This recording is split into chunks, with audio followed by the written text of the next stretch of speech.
Down the উইকেটে এসে extra cover অঞ্চল দিয়ে লফটেড কাভার ড্রাইভে ছক্কা মারলেন পারভেজ হোসেন ইমন। একইভাবে একই জায়গা দিয়ে তানজিদ হাসান তামিমও হাঁকিয়েছেন ছক্কা। তবে তামিমের চেয়ে ইমনের শটটা ছিল চোখ জুড়ানো। কাভার ড্রাইভে ছক্কা মারা ক্রিকেটের সবচেয়ে কঠিন কাজ। সেই কঠিন শটটা যেন অবলীলায় খেললেন ইমন তামিমরা। এতে করে বোঝা যাচ্ছে গত কদিন ধরে দেয়া তাদেরকে অফ থেরাপি কাজে দিচ্ছে।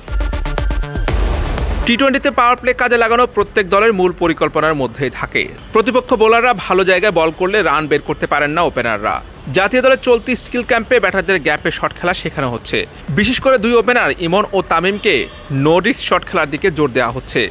আজও তার ব্যতিক্রম হয়নি।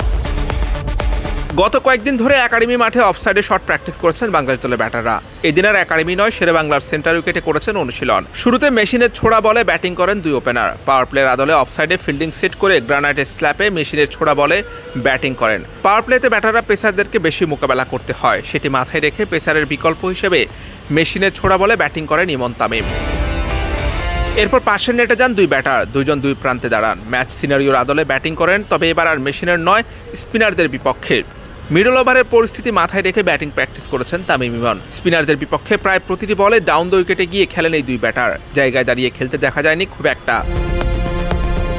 ম্যাচে স্পিনারদের বলে ডাউন দ্য উইকেটে এসে খেলতে গিয়ে স্টাম্পের শিকার হন। উইকেট বিলিয়ে দিয়ে আসেন ব্যাটাররা, কারণ স্পিন বলে ডাউন দ্য উইকেটে এসে খেলতে গেলে বল মিস হলে স্টাম্পিং হওয়ার সম্ভাবনা বেশি থাকে। ম্যাচে স্টাম্পিং হওয়ার ঝুঁকি কমাতে কাজে দেবে এই অনুশীলন। এখন প্র্যাকটিসে তাই অভ্যস্ত হয়ে যাচ্ছেন।